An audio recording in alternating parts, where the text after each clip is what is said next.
Hello everyone. आज अपन नॉर्सेट 2021 20 नवंबर को nursing officer nursing field के अंदर होने वाले सबसे बड़े एग्जाम नॉर्सेट 2021 के बारे में कुछ बात पे डिस्कस करने वाले हैं। एडमिट कार्ड आ चुके हैं। नर्सिंग फील्ड का सबसे बड़ा एग्जाम नॉर्सेट जो 20 नवंबर को होने वाला है। फर्स्ट ऑफ ऑल आप सबको हम इस एग्जाम के लिए शुभकामनाएं देते हैं, बेस्ट विशेष देते हैं। सभी को all the best for future nursing officer. आप सबको बहुत बहुत शुभकामनाएं हैं इस एग्जाम को लेकर। हम उम्मीद करते हैं, आशा करते हैं कि आपका इस एग्जाम के अंदर सिलेक्शन हो और आप अपने सपनों को पूरा करें। परसों एग्जाम है नर्सिंग ऑफिसर का। 2 शिफ्ट के अंदर एग्जाम है। एडमिट कार्ड आ चुके हैं मॉर्निंग शिफ्ट के अंदर और इवनिंग शिफ्ट के अंदर। जितनी तैयारी करनी थी वो कर चुके हैं। 4 महीने 6 महीने जितनी गाइडें पढ़नी थी पढ़ ली, जितनी ऑनलाइन टेस्ट देने थे दे दिए, जो बुक्स पढ़नी थी, जो गाइड पढ़नी थी, एनक्लेक्स पढ़नी थी, मोस्टली पढ़ना था, जो पढ़ना था पढ़ लिया है। लेकिन क्या पढ़ा है, क्या रह गया है, ये जो टाइम है आपको बहुत कुछ लग रहा होगा कि हमें ये भी याद नहीं है, मेरे को बहुत सारे टॉपिक रह गए हैं, मेरे को ये पढ़ना रह गया है, ये पढ़ना रह गया है। तो इन सब चीज़ों के अंदर आपको इन्वॉल्व नहीं होना है। जो पढ़ना था वो पढ़ लिया है। ये जो टाइम है एंजाइटी का टाइम है। आपको एंजाइटी भी हो रही होगी, घबराहट हो रही होगी, आपको ये चीज लग रहा होगा, आपको फील हो रहा होगा कि मेरे को कुछ याद नहीं है। लेकिन आपको इस चीज से बिल्कुल घबराने की जरूरत नहीं है। फर्स्ट ऑफ ऑल अपन बात करते हैं कि जो पढ़ना था वो पढ़ लिया है। अब आप बात आती है अपन को परफॉर्मेंस की, कि आपको एग्जाम के अंदर कैसे परफॉर्मेंस करनी है। तो 3 घंटे का पेपर है और 200 क्वेश्चन है। 3 घंटे का पेपर है, 200 क्वेश्चन है। यानी कि अगर अपन दिल्ली एम्स की बात करें, अगर अपन दिल्ली एम्स के पैटर्न की बात करें जो लास्ट पिछले कई सालों से अपन देख रहे हैं, दिल्ली एम्स के पेपर की बात कर रहे हैं, तो उस पेपर के अकॉर्डिंग देखा जाए तो हर बार दिल्ली एम्स अपना पैटर्न चेंज करता है। कुछ ना कुछ उसमें नया देखने को मिलता है।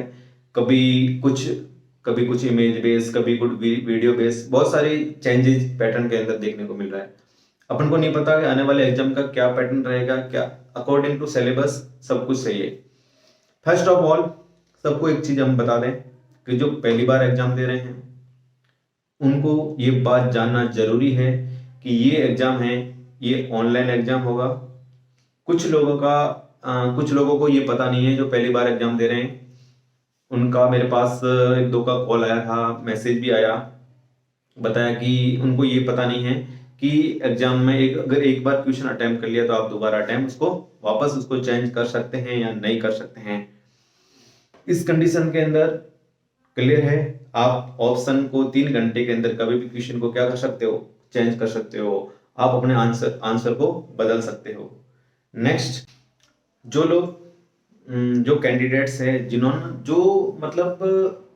जिन्होंने दिल्ली एम्स लास्ट 1-2 साल से तैयारी कर रहे हैं, जो 1-2 साल से जिन्होंने कम से कम एटलीस्ट 15 से 20 एग्जाम दे चुके हैं और जिनका अभी तक सिलेक्शन नहीं हुआ है, आई थिंक उन सबको मैं एक बात बोलना चाहता हूँ। स्पेशली आप इस चीज को याद रखें एग्जाम टाइम के अंदर। मेरा ये पर्सनल बिलीव है, मेरा ये मानना है कि एक चीज आपको हमेशा ध्यान रखनी है कि पेपर देने के बाद में जब आप एग्जाम हॉल से बाहर आओ तब आपके दिमाग में एक चीज नहीं होनी चाहिए कि काश मैं ये कर लेता। मीन्स टाइम मैनेजमेंट का आपके दिमाग में एक चीज ये नहीं आनी चाहिए कि काश मैं टाइम 3 घंटे के अंदर यदि आप 200 क्वेश्चन तक नहीं पहुंच पाओ, सबसे बड़ी गलती है। यानी कि आपको सब चीजें मैनेज करके चलना है। कैसे कि आपको 3 घंटे के अंदर 180 मिनट के अंदर 200 क्वेश्चन तक पहुंचना है। यानी कि आपको according to time question solve करने हैं। यानी कि आपको ये बाद में नहीं रियलाइज होना चाहिए कि मेरे को टाइम कम पड़ गया। ठीक है। नेक्स्ट पॉइंट दूसरा ये है कि कभी कभी अपन को लगता है कि आता हुआ क्वेश्चन बहुत सारे गलत होते हैं। फर्स्ट ऑफ ऑल अब मैं आपको बता दूं कि जितना इजी क्वेश्चन होगा उसको गलत होने के चांसेस बहुत ज्यादा रहते हैं। हमेशा दिल्ली एम्स का एक आदत है कि वो हमेशा एक क्वेश्चन के अंदर गड्ढा खोद के रखता है। उनको पता है कि एग्जाम देने वाला इस गड्ढे के अंदर गिरेगा। वो जानबूझ के क्वेश्चन की लैंग्वेज को ऐसे तरीके से आपके सामने रखता है कि आप आता हुआ क्वेश्चन गलत कर देते हो और आपको पेपर के बाद में पता चलता था कि ये क्वेश्चन का ये तो मेरे को आ रहा था और ये गलत होगा। फर्स्ट ऑफ ऑल आप सबको ये चीज को हमेशा ध्यान रखना है, जितना हो सके नेगेटिव मार्किंग नहीं करनी है। दिल्ली एम्स के अंदर सिलेक्शन नहीं होने का कारण सबसे बड़ा होता है नेगेटिव मार्किंग। एग्जाम हॉल के अंदर आपसे कंट्रोल नहीं होगा। यदि आपने 140 क्वेश्चन अटेम्प्ट किए हैं तो भी लगेगा कि कम है, 150 अटेम्प्ट किए हैं तो भी लगेगा कि कम है, 160 अटेम्प्ट किए हैं तो भी लगेगा कम है, 170 किए हैं तो भी लगेगा कम है और 180 किए हैं तो भी लगेगा कम है। आपको अपनी नेगेटिव मार्किंग पे कंट्रोल रखना है। यदि आप एक नंबर भी नेगेटिव मार्किंग लेके आओगे आप सीधे 500 से 1000 रैंक पीछे चले जाओगे। यदि आपके 5 नंबर नेगेटिव मार्किंग में कट रहे हैं इसका मतलब आप 2000 से 3000 रैंक पीछे चले जाओगे। फर्स्ट ऑफ ऑल आप सबको अगर कोई क्वेश्चन नहीं आ रहा है उसको नहीं छेड़ना है, बिल्कुल ही नहीं छेड़ना है।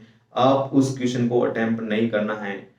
अगर कोई क्वेश्चन है जिसके अंदर आपको लग रहा है 50-50 है, आप उस क्वेश्चन के अंदर ट्रिक्स ले सकते हो।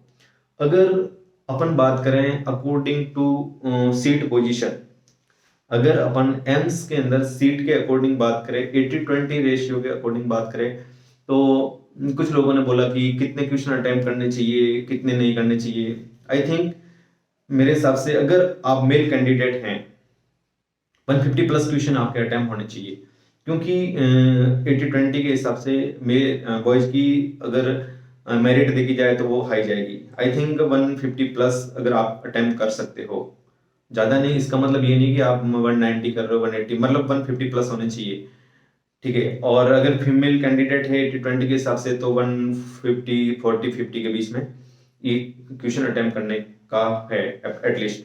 दूसरी बात ये है इसका मतलब ये नहीं है कि जितने क्वेश्चन अटेम्प्ट करोगे तो सिलेक्शन उसी बेस पे होगा, नहीं। क्वेश्चन उसी बेस पे आपका सिलेक्शन होगा कि आपके राइट आंसर कितने हैं। ज्यादा से कम आपको नेगेटिव करना है, ज्यादा से ज्यादा क्वेश्चन आपको अटेम्प्ट करने हैं। जितना हो सकता है आप क्वेश्चन अटेम्प्ट करने की कोशिश करें। आपको मेन चीज सबसे पहले आपको ये ध्यान रखना है, क्वेश्चन को आपको केयरफुली रीड करना है, क्वेश्चन को ढंग से पढ़ना है, क्वेश्चन क्या बोल रहा है क्वेश्चन की लैंग्वेज को समझना है, लास्ट पॉइंट तक, लास्ट क्वेश्चन के लास्ट वर्ड तक क्वेश्चन को पढ़ना है।